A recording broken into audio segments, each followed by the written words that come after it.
내가 서리라. 아멘. 요한일서 2장 말씀입니다.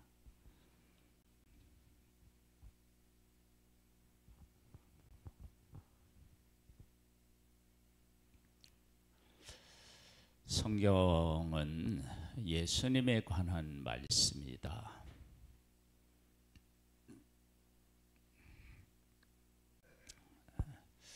예수 그리스도를 말씀 안에서 어떻게 만나느냐에 따라서 우리의 신앙의 그런 깊이가 결정된다. 저도 이제 그렇게 생각합니다. 1장에서는 빛 가운데서 행한다. 하나님이 빛 가운데 거하신다. 그 빛은 예수님이신데, 그러니까 하나님이 예수 그리스도로 말미암아서 일하신다. 이제 그런 말씀을 나누었다면, 2장에서는요, 하나님이 우리를 만드실 때 하나님의 형상을 따라 우리를 만드셨어요. 하나님의 형상을 따라 만드셨다라고 하는 그 일 자체가 우리에게 하시는 말씀, 그러니까 우리가 어떤 존재인지, 그리고 하나님께서 우리를 어떻게 생각하고 계시는지, 그리고 그것은 우리에게 어떤 말씀들을 제공해 주는지, 어떤 의미를 제공해 주는지, 그것을 우리는 알 수 있다고요. 그래서 사람이 선악을 알게 하는 나무의 열매를 먹으면 죽기도 하지만, 우리도 죽지만 땅도 저주를 받은 것을 보게 됩니다.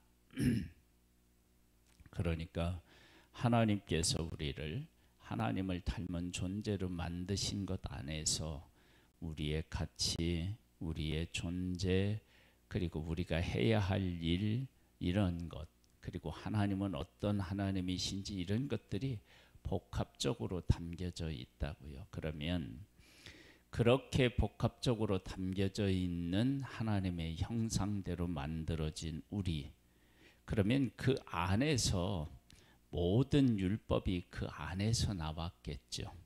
그러니까 구약의 율법도 사실은 어떤 것을 근거로 해서 우리에게 주셨느냐, 그러면 우리와 하나님하고의 관계, 그 관계는 또 뭐냐, 그러면 하나님의 형상대로 지음을 받았다. 이제 거기에 뿌리를 두겠죠. 그런 것들을 우리가 생각해 가면서 한번 말씀을 보도록 하겠습니다. 나의 자녀들아, 내가 이것을 너희에게 했으면 너희로 죄를 범하지 않게 하려 함이라. 만일 누가 죄를 범하여도 아버지 앞에서 우리에게 대언자가 있으니 곧 의로우신 예수 그리스도시라. 그래서 죄를 범하지 않게 한다라고 말하는 것은 우리가 이제 구약에 있는 율법을 얘기할 수도 있지만, 그러나 더 근본적으로는 예수 그리스도, 그러니까 예수 그리스도를 발견하느냐 못하느냐는 우리의 운명을 결정짓잖아요. 그리고 가장 큰 죄가 예수 그리스도를 하나님이 보내셨는데 그 예수 그리스도를 알아보지 못하는 것, 하나님을 알지 못하는 것, 그게 가장 큰 죄인데, 예수님을 모르면 하나님을 모르는 거고요. 예수님을 알면 하나님을 아는 거잖아요. 그러니까 우리에게 죄를 범하지 않게 한다라고 했을 때 가장 중요한 것은 예수 그리스도를 우리로 하여금 발견하도록 하는 거예요. 그리고 예수 그리스도를 우리가 깨달아 알지 못했다 할지라도, 여기에 보면 누가 죄를 범하여도 아버지께서 우리의 대언자가 있으니 의로우신 예수 그리스도시라.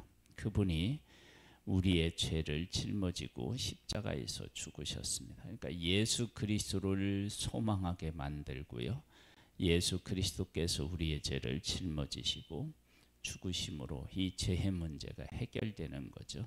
그래서 구약에서는 오실 예수님에 대한 이야기라면 신약은 오신 예수님에 대한 이야기다. 그렇게 이제 우리가 말을 하잖아요.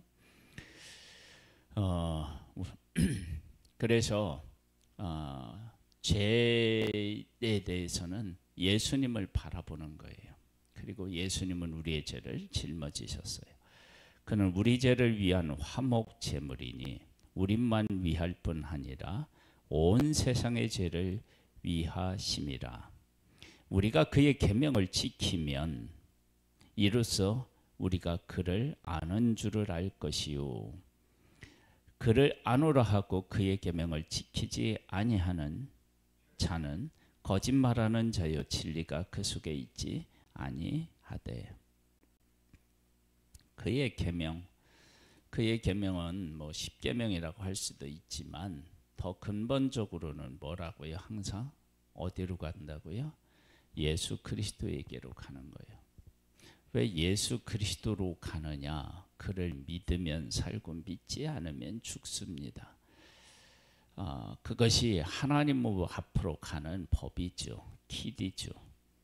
다른 방법이 없습니다. 누구든지 그의 말씀을 지키는 자는 하나님의 사랑이 참으로 그 속에서 온전하게 되었나니 이로써 우리가 그의 안에 있는 줄을 아노라. 그의 안에 산다고 하는 자는 그가 행하시는 대로 자기도 행할지니라. 누구든지 그의 말씀을 지킨다. 그 말씀을 지키는 것이 율법일 수 있어요. 그런데 성경에서는 예수 그리스도가 곧 말씀이다 그렇게 얘기합니다. 그리고 말씀이 지향하는 것은 뭐냐면 하나님을 알고 하나님의 뜻을 깨달아 알도록 하는 것이 사실은 말씀인데요. 그래서 하나님의 뜻, 하나님이 우리에게 행하시고자 하는 가장 중요한 일은 뭐냐면 예수 그리스도라는 거예요. 예수 그리스도를 알고 예수 그리스도 안에 거하면 우리는 제사함을 받고 하나님의 뜻 안에 거할 수, 하나님과 사귐을 가질 수 있습니다. 사랑하는 자들아, 내가 새 계명을 너희에게 쓰는 것이 아니라 너희가 처음부터 가진 옛 계명이니 이 옛 계명은 너희가 들은 바 말씀이거니와 다신 내가 너희에게 새 계명을 쓰노니 그에게서와 너희에게도 참된 것이라. 이는 어둠이 지나가고 참빛이 벌써 비침이니라. 옛 계명과 새 계명에 대한 얘기가 나오는데 구약에 있는 계명도 사실은 누구를 바라보나요? 예수님 바라보고요. 그리고 새 계명은 또 누구예요? 예수 그리스도죠. 그러니까 옛 계명을 들은 바 말씀이거니와, 그래서 모든 것들은 다 예수 그리스도를 향하여 이야기하고 있는 것입니다. 빛 가운데 있다 하면서 그 형제를 미워하는 자는 지금까지 어두움에 있는 자요, 그의 형제를 사랑하는 자는 빛 가운데 거하여 자기 속에 거리낌이 없으나 그의 형제를 미워하는 자는 어둠에 있고 또 어둠에 행하며 갈 곳을 알지 못하나니 이는 그 어둠이 그의 눈을 멀게 하였습니다. 빛 가운데 거하면 나타나는 현상이 뭐냐면 형제에 대한 다른 관점과 시각을 갖는다는 거예요. 우리가 잘 아는 대로 빌레몬서를 알잖아요. 빌레몬서는 종이 주인의 것을 가지고 도망갔어요. 이때 그렇게 되면 종은 죽어야 마땅한데, 그런데 그렇지 않은 거예요. 오네시모를 아들처럼 생각하라 그렇게 이야기해요. 사람에 대한 관점과 개념이 완전히 바뀌는 거죠. 그래서 우리들이 하나님을 만나고 예수님을 만났다라고 했을 때 가장 두드러지게 나타나는 특징이 뭐냐면 사람에 대한 시각이 바뀌는 것입니다. 그래서 성경은 우리에게 원수도 사랑하고 핍박하는 자를 위하여서 기도하라 그렇게 말씀하십니다. 하나님께서 요나라고 하는 선지자를 보내서 니느웨로 보내서 그곳에서 메시지를 전하게 하신 것은, 심판을 전하게 하시는 것은, 하시면서 하시는 말씀이 하나님의 백성들에게 하시는 말씀하고 다르지가 않아요. 선악을 분별하지 못한다. 그렇게 이제 말씀하시면서 그들을 내가 사랑하는 것이 왜 마땅하지 않겠느냐, 그렇게 반문하시는 모습을 보게 됩니다. 이런 모습을 통해서 우리가 알 수 있는 것은 무엇이냐, 그러면 사람을 보는 태도가 달라지는 거예요. 즉 이것은 아브라함을 부르실 때도 마찬가지였죠. 아브라함에게 축복하는 자에게는 내가 복을 내리고 저주하는 자에게는 내가 저주하리라 라고 말씀은 하셨지만, 결론적으로는 너로 말미암아 모든 민족이 복을 받을 것이다. 그래서 복의 통로로 누구를 불렀느냐 그랬을 때 아브라함을 불렀다. 그러니까 아브라함을 부르셔서 모든 사람을 하나님이 사랑하고 구원하기 위함임을 알 수 있습니다. 그러니까 하나님은 모든 사람이 알고, 하나님을 알고 구원에 이르기를, 예수 그리스도를 알고 구원에 이르기를 원하시는 분이 바로 하나님이심을 우리가 알 수 있습니다. 그러니까 사람을 대하는 태도가 달라지는 거죠. 자녀들아, 내가 너희에게 쓰는 것은 너희 죄가 그의 이름으로 말미암아 사함을 받았음이요. 아비들아, 내가 너희에게 쓰는 것은 너희가 태초부터 계신 이를 알았음이요. 청년들아, 내가 너희에게 쓰는 것은 너희가 악한 자를 이기었습니다. 아이들아, 내가 너희에게 쓴 것은 너희가 아버지를 알았음이요. 아비들아, 내가 너희에게 쓴 것은 너희가 태초부터 계신 이를 알았음이요. 청년들아, 내가 너희에게 쓴 것은 너희가 강하고 하나님의 말씀이 너희 안에 거하시며 너희가 흉악한 자를 이기었습니다. 예수 그리스도는 성경에서 말씀하시기를 우리 모든 것들을 창조하실 때 그분이 함께 계셨다. 그래서 예수님을 이야기하려면 예수님이 이 땅의 탄생부터 이야기하는 것이 아니라 창조 태초로부터, 그때부터 예수 그리스도에 대한 이야기를 할 수밖에 없습니다. 그래서 구약에는 예수님을 오실 예수님으로 그렇게 우리에게 말씀하고 있습니다. 오실 예수님, 그러니까 구약에 있는 말씀들을 잘 깨달아 알면 누구를 소망하게 되느냐면 예수 그리스도를 소망하게 되는 거예요. 그리고 구약에 있는 믿음의 사람들은 살아가다가 믿음의 깊이를 더하면 누구를 만나느냐, 그러면 예수 그리스도를 만납니다. 어떻게 그게 가능하느냐, 그러면 하나님 안에서 하나님의 본래의 뜻을 깨달아 알게 되면 그것이 곧 누구를 만나는 거냐면 예수 그리스도를 만나는 거예요. 왜냐하면 예수 그리스도와 하나님은 한 분이시잖아요. 그러니까 하나님에 대한 두려움을 가지고 있다가 하나님 안에서 용서, 긍휼, 사랑 이런 것들을 만나게 되면은요, 그러면 그것이 무엇하고 연결이 되느냐, 그러면 예수 그리스도하고 연결될 수밖에 없습니다. 그러니까 어떻게 예수 그리스도하고 그런 것이 연결이 되느냐, 하나님이 사람에게 긍휼을 베풀어 주실 때 대가 없이는 베풀어 줄 수가 없습니다. 왜냐하면 재해 문제를 해결해야 됩니다. 그러니까 재해 문제를 해결하는 데 있어서 예수 그리스도가 빠지면 안 됩니다. 구약이나 뭐 율법 전이나 율법을 받은 후에나 그리고 지금이나 마찬가지입니다. 왜냐하면 그 모든 것들은 다 하나님께서 사람에게 긍휼과 자비를 베풀어 주셨다. 그러면 그 가운데 뭐가 있느냐면 희생이 들어가고요. 그 희생의 정점에는 누가 있느냐면 예수 그리스도가 계십니다. 그래서 우리가 하나님의 은혜와 사랑을 발견했다. 그러면 그 은혜와 사랑은 그냥 주어지는 것이 아니라 하나님이 치르신 대가가 있는 거예요. 그 대가에 그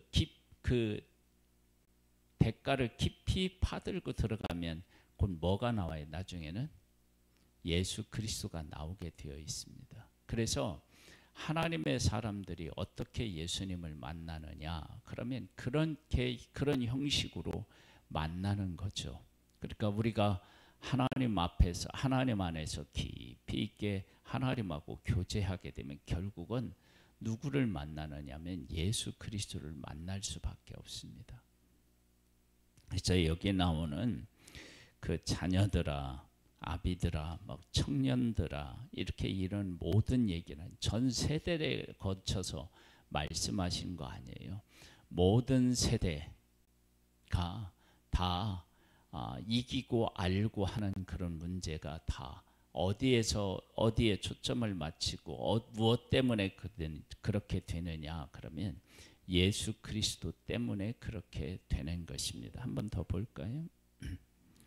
이 세상이나 세상에 있는 것들을 사랑하지 말라. 누구든지 세상을 사랑하면 아버지의 사랑이 그의 안에 있지 아니하니 이는 세상에 있는 모든 것이 육신의 정욕과 안목의 정욕과 이생의 자랑이니 다 아버지로부터 온 것이 아니요 세상으로부터 온 것이라. 이 세상도 정욕도 지나가되 오직 하나님의 뜻을 행하는 자는 영원히 거하느니라. 하나님을 떠나고 예수 그리스도를 추구하지 않으면 우리는 어디로 가냐면 정욕과 욕심으로 가게 됩니다. 그건 어쩔 수가 없습니다. 왜냐하면 아담과 하와가 범죄하게 될 때 사탄이 유혹한 그 내용을 잘 보면 압니다. 그래서 보함직도 하고 먹음직도 하고 지혜롭게 할 만큼 탐스럽게 보이는 거예요. 이게 다 욕심을 따라가는 거죠. 그렇죠? 그래서 예수 그리스도를 만나야 자기를 버리고 다른 일을 위해서 십자가를 치는 그런 삶이 열리게 되고 그것을 보게 되고 그 가운데 살게 되는 것입니다. 그러니까 우리는 예수님을 만나지 못하면 신앙생활을 할 수가 없습니다. 아이들아 지금은 마지막 때라 적그리스도가 오리라는 말을 너희가 들은 것과 같이 지금도 많은 적그리스도가 일어났으니 그러므로 우리가 마지막 때인 줄 아노라. 그들이 우리에게서 나갔으나 우리에게 속하지 아니하였나니 만일 우리에게 속하였더라면 우리와 함께 거하였으려니와 그들이 나간 것은 다 우리에게 속하지 아니함을 나타내려 함이니라. 너희는 거룩하신 자에게서 기름 부음을 받고 모든 것을 아느니라. 내가 너희에게 쓰는 것은 너희가 진리를 알지 못하기 때문이 아니라 알기 때문이요 또 모든 거짓은 진리에서 나지 않기 때문이라. 거짓말하는 자가 누구냐? 예수께서 그리스도이심을 부인하는 자가 아니냐. 아버지와 아들을 부인하는 그가 적 그리스도니라. 예수 그리스도를 부인한다 그러면 누구를 알지 못한 거냐면 하나님을 알지 못한 것입니다. 성경은 그렇게 말합니다. 그래서 구약에 있는 하나님을 믿는다라고 하는 사람들이 예수 그리스도를 부인한다 그러면 그 사람들은 하나님을 알지 못하는 것입니다. 하나님을 안다고 말하지만 그 가운데 사람을 섬기거나 어떤 것들에 대한 가치를 부여한 것이지 결코 하나님을 섬기는 것이 아닙니다. 하나님을 섬기는 사람은 반드시 예수 그리스도를 귀하게 여길 수밖에 없습니다. 성경은 그렇게 우리에게 말하기 때문에 그렇고, 그것을 성경은 우리에게 보여주고 있기 때문에 그렇습니다.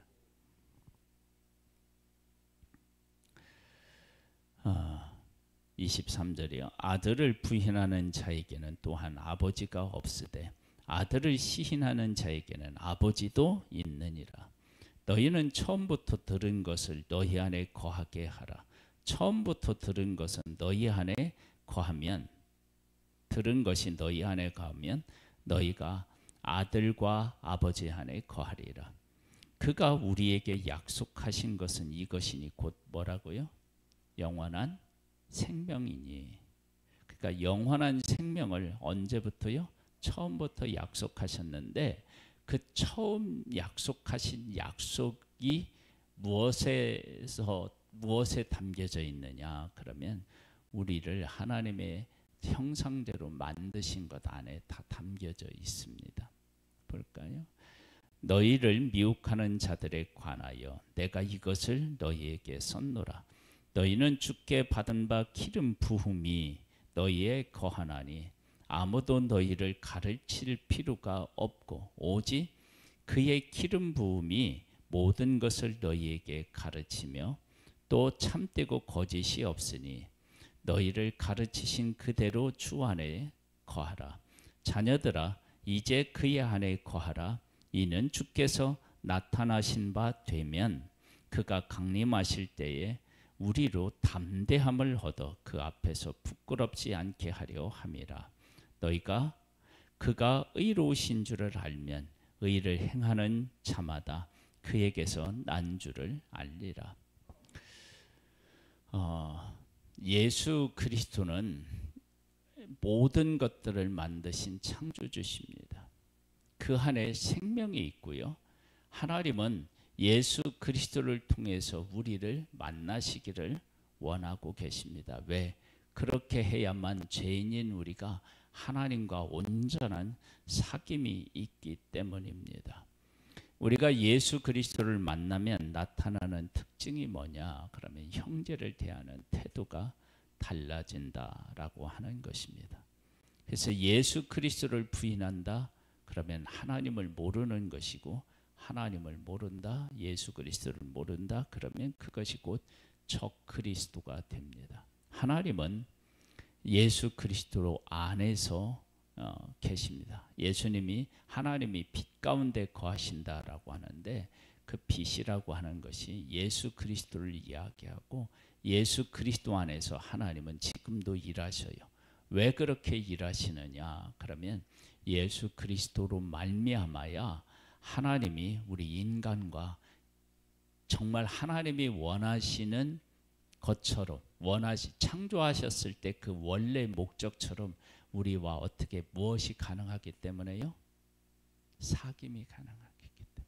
사귐이 가능하기. 그러니까 예수 그리스도로 말미암아서 하나님이 원하시는 사귐이 이루어질 수 있기 때문에 예수 그리스도 안에서 일하시는 것입니다. 그 가운데 거하시는 것입니다. 그래서 우리가 예수 그리스도 안에 있다는 것이 얼마나 위대한 일인지를 우리가 다시 한번 깨닫고, 그 예수 그리스도와 함께 하나님과 사귐이 있는 그런 복된 삶이 될 수 있기를 주님의 이름으로 축복합니다. 하나님 아버지 감사합니다. 우리를 사랑해 주셔서 감사합니다. 예수 그리스도를 보내서 사귐을 허락하신 하나님을 찬양하고 찬미합니다. 예수 그리스도의 진정한 가치를 우리에게 깨우쳐 주셔서 예수 그리스도 안에서 하나님과 사귐을 갖는 복된 우리의 삶이 되기를 소망합니다. 주의 영으로 우리를 붙잡아 주시고 충만케 하옵소서. 예수님의 이름으로 기도드립니다. 아멘.